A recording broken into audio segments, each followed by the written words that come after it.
Hello everyone, 7.7 करेंगे class 5th की maths की बुक का।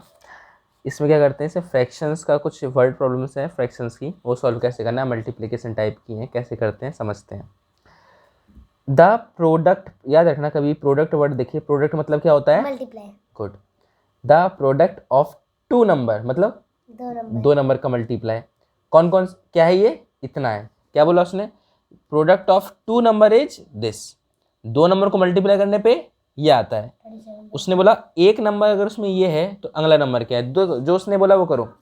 दो नंबर कुछ भी मान लो, एक्स और वाई मान लिया, कुछ भी एक्स और वाई। हाँ। उसने बोला दो नंबर मल्टीप्लाई कर रहे हैं, मतलब एक्स और वाई को मल्टीप्लाई किया।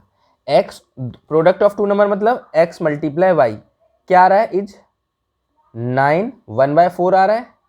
ठीक है, दो नंबर्स को मल्टीप्लाई करने पे ये आ रहा है, समझ आ रहा है। हाँ। और उसने बोला कि वन ऑफ देम मतलब उनमें इन्हीं दो नंबर में कोई वो एक नंबर ये है, कोई एक नंबर कितना है 3 1/4 है। तो उसने बोला जो दूसरा नंबर बताओ, मतलब वाई बताओ, 9 1/4। देखो दो नंबर को मल्टीप्लाई करने पे ये आ रहा है, उसमें से कोई एक नंबर ये है, अगला नंबर वाई पूछ रहा है ये, तो कैसे होगा, जो निकालना है उसको एक तरफ रखना है, जो मैंने तुम्हें पहले ही बताया है, हमें जो निकालना वो एक तरफ रखते हैं। ये लिखना आया, दो नंबर को मल्टीप्लाई करके इतना आया, जो लिखा है इसे प्रोडक्ट ऑफ टू नंबर, तो लिख दिया X multiply Y equal to this. उसमें बोला वन ऑफ देम मतलब इनमें से कोई भी एक ये है, तो हमने एक्स मान लिया, एक्स इतना है, वाई पता नहीं, इतना लिखना आया, समझ आया।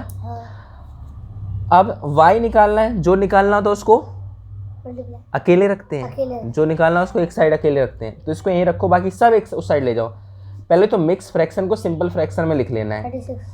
4 3 जा 12, 12 + 1 13/4 मल्टीप्लाई वाई इक्वल टू 4 9 जा 36 + 1 37/4। अब ठीक है, नॉर्मल फ्रैक्शन में लिख लिया। अब हमें वाई निकालना है, वाई अकेले रखना है, तो ये पूरी चीज को यहाँ लेकर आओगे। हाँ। और ये किस में है, मल्टीप्लाई में। याद रखना मैंने पहले ही बताया था, अगर प्लस वाली चीज को इक्वल टू की इधर लाओगे तो वो माइनस की हो जाती है, माइनस वाली चीज को अगर इक्वल टू की इस साइड लाओगे तो वो प्लस हो जाती है, मल्टीप्लाई वाली चीज को इक्वल टू की इधर लाओगे तो वो डिवाइड में हो जाती है, और डिवाइड वाली को इक्वल टू की इधर लाओगे तो वो मल्टीप्लाई। तो देखो अब ये तुम इस साइड लेके आ रहे हो, मल्टीप्लाई वाली चीज इक्वल टू के इस साइड लाओगे तो क्या हो जाएगी, वो डिवाइड। मल्टीप्लाई इधर आएगा तो डिवाइड, तो ये यहाँ के क्या हो जाएगी, डिवाइड। तो y equal to 37/4 divide by 13/4। ये समझ आया कैसे हुआ, इक्वल टू के इस साइड आई तो डिवाइड हो गई, इक्वल टू किधर आई तो डिवाइड हो गई, तो ये आ गया तुम्हारा आंसर। वैसे उसको सॉल्व करना है, कभी भी मल्टीप्लाई में कभी भी डिवाइड होता नहीं है, तो डिवाइड को मल्टीप्लाई बनाने के लिए क्या करते हैं, रेसिप्रोकल करते हैं।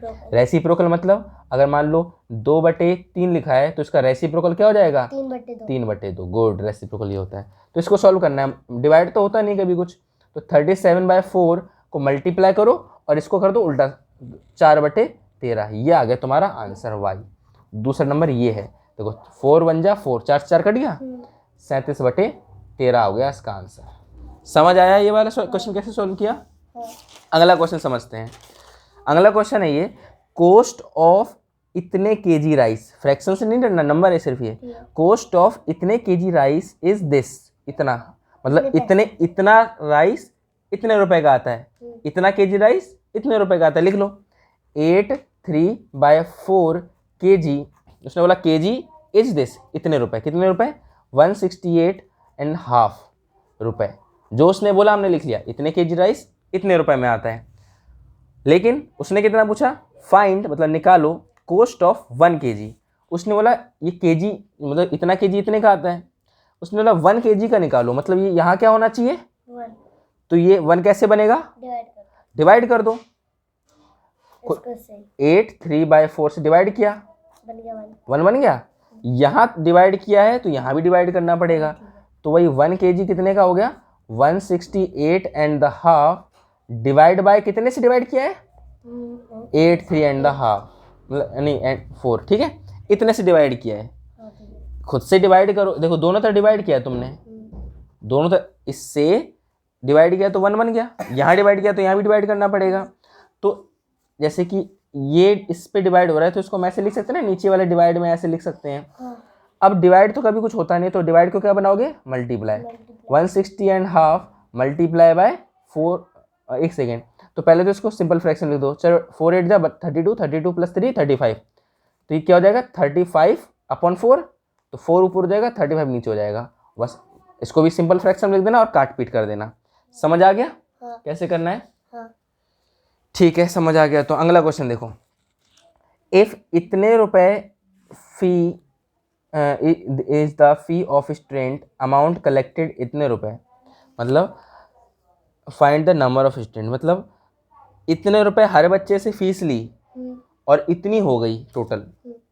तो देखो एक बच्चे से फीस लोगे, मान लो एक एग्जांपल समझाता हूँ, ध्यान से समझना। अगर एक बच्चा 2 रुपए दे रहा है तो 2 रुपए मिल गए। अगर 2 बच्चे 2 रुपए देंगे तो 4। एक बच्चे ने 2 दिया, 2 बच्चे ने 2 दिया, कितना हो गया 4, तो 4 रुपए मिल गए। अगर 3 बच्चे 2 रुपए देंगे तो 6 रुपए हो गए। 4 बच्चे 2 रुपए देंगे तो 8। ऐसी पता नहीं कितने बच्चे, मान लो n बच्चे 2 रुपए देंगे तो 2n, 2 multiply n, 2 multiply n, है ना। जितने लोग जितना ज़्यादा देते उतना मल्टीप्लाई करते हैं। जैसे कि 10 रुपए में 2 टॉफ़ी आती हैं, 10 के 2 रुपए दे दूं मैं, मतलब 20 रुपए दे दूं तो 4 टॉफ़ी आएंगी, है ना, मतलब मल्टीप्लाई करते हैं उसको। तो ऐसे ही इसने बोला इतना केजी, मतलब इतना रुपए एक बच्चा देता है तो कितने बच्चे दें कि इतना हो जाए, तो वही n मल्टीप्लाई, मतलब n बच्चों ने कितना रुपए दिया 1 and 1/4। जितने एक बच्चा देता है तो इतना मिलता है, 2 बच्चा देता है 2 से मल्टीप्लाई, 3 बच्चा देता है 3 से मल्टीप्लाई, 4 बच्चे देते तो 4 से मल्टीप्लाई। हमें पता नहीं कितनों ने दिया, हमें पता है नहीं। तो मान लो n ने दिया तो इतना रुपए हो गया, कितना ये, तो उसने बताया ये जो रुपए है इतना है, कितना 125। तो ये जो रुपए है ये 125 है, 125 रुपए। तो कितने बच्चे थे, मतलब n क्या, ये बच्चे है ना, एक बच्चा 2 बच्चा 3 बच्चा, कितना बच्चा n बच्चे हैं, तो n निकालना है। n कैसे निकालोगे, इसको हटाना, देखो मल्टीप्लाई वाला देखो n निकालना है, n अकेला रखना पड़ेगा, बाकी सब एक तरफ, तो n अकेला रहेगा और ये यहाँ आ जाएगा किसमें, ये मल्टीप्लाई में, तो इधर आके डिवाइड, तो n = 125 divide by 1/4। Mix fraction है तो सिंपल फ्रैक्शन लिख लेना है, मल्टीप्लाई 5 4 1 जा 4 + 1 5/4 होगा। तो पहले ऐसे लिख देता हूँ नहीं तो कन्फ्यूजन ना हो, 5/4 फिर 125, डिवाइड कभी होता नहीं है, मल्टीप्लाई करते हैं, मल्टीप्लाई के लिए ऊपर नीचे कर देते हैं, ठीक है। तो 4/5 डिवाइड के हटा के मल्टीप्लाई बना दिया, उल्टा सीधा उल्टा कर दिया, ठीक है। तो बस अब इसको सॉल्व कर लो, ये आ गया तुम्हारा n, मतलब कितने लोग थे, है ना। अब इसको कैसे सॉल्व करना है, देखो ये भी 5 है, ये भी 5, मतलब इवन, मतलब दोनों 5 के टेबल में, तो काट दो, 5 1 जा 5, 5 2 जा 10, 5 5 जा 25, तो 25 × 4, 25 × 4 होता है 100। समझ आ गया, 100 बच्चों ने रुपए दिया है तब इतना हुआ है। समझ आ गया। लास्ट 2 क्वेश्चन और बचे हैं।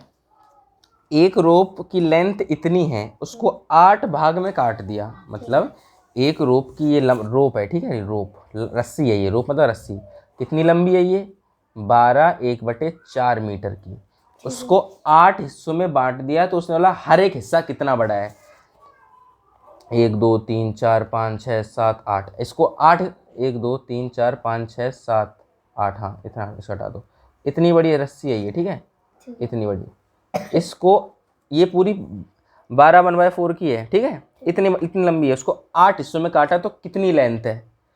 तो मान लो अगर मैं तुम्हें बोलूँ कि अगर 10 मीटर की रस्सी है कोई, उसको आधा 2 हिस्सों में काटा, 2 हिस्सों में मतलब आधा आधा, तो इतना कितना होगा, ये 10 है पूरी, आधी कितनी होगी 5, तो ये 5 हो गई, ये 5 हो गई। तो मतलब तुमने मैंने क्या बोला, आधा बताओ। मैंने मल्टीप्लाई वाले में भी सिखाया था, कभी भी कोई हिस्सा अगर पूछा जाए, देखो ये फ्रैक्शन में समझो, ये पूरा क्या है, एक, पूरे फ्रैक्शन हमेशा एक होता है पूरा, उसके 8 हिस्से करे, है ना, और एक हिस्सा पूछे, तो 8 में एक हिस्सा क्या है, 8 में एक हिस्से को क्या कहते हैं 1/8, है ना, कितना है अपन टोटल कितना है 1/8। तो कभी भी किसी चीज़ का कितना भी हिस्सा पूछा जाए उससे मल्टीप्लाई कर देते हैं। जैसे कि इसमें एक हिस्सा पूछा है तो एक हिस्सा क्या है 1/2, और पूरी कितनी थी 10 थी, तो 2 × 5 = 10, तो 5 मीटर की हो गई। तो ऐसे इसमें है, एक हिस्सा कितना है 1/8 और टोटल कितनी है इतनी। तो अगर सिर्फ एक हिस्से की मैं पूछता हूँ तो वही 1/8 मल्टीप्लाई 12 1/4। अगर मैं बोलूँ दो हिस्से की लेंथ कितनी है तो ये क्या हो जाएगा 2/8 इंटू ये। अगर मैं तीन हिस्से की लेंथ पूछूं 3/8 इंटू कितनी लंबी है, तो कितनी चीज़ है और कितनी हिस्से में उसको बांट रखा है मल्टीप्लाई करते हैं उसको। अगर मैं बोलूँ अगर दुगनी है तो 2 से मल्टीप्लाई करोगे, ठीक है। आखिरी क्वेश्चन है ये। अब the cost of sugar, sugar का कॉस्ट कितना है इतने रुपए है, मतलब 3 1/5 kg शुगर कितने रुपए की आती है 125 1/5। इतनी kg शुगर इतने रुपए की आती है, रुपए की। उसने क्या बोला 1 kg शुगर बताओ, तो इसको क्या इतने kg की जगह क्या बनाना है हमें 1 kg। 1 kg कैसे बनेगा, डिवाइड, खुद से डिवाइड कर दो, 3 1/5 कट गया पूरा, यहाँ भी डिवाइड करो 3 1/5, ठीक है। तो 1 kg बन गया। 1 kg कितना आया 1 2 1/5। इस डिवाइड को हम ऐसे लिख सकते हैं डिवाइड बाय 3 एंड ऐसे लिख सकते हैं, नीचे वाले को ऐसे लिख सकते हैं कि नहीं लिख सकते हैं, जो नीचे होता है ना उसको डिवाइड लगा के ऐसे लिख सकते हैं, याद रखना। तो अब डिवाइड में तो कुछ कभी होता नहीं है तो क्या करते हैं मल्टीप्लाई बनाते हैं। लेकिन मल्टीप्लाई बनाने के पहले इसको सिंपल फ्रैक्शन बनाओ, नहीं तो कहीं कंफ्यूजन हो जाएगी तुम्हें।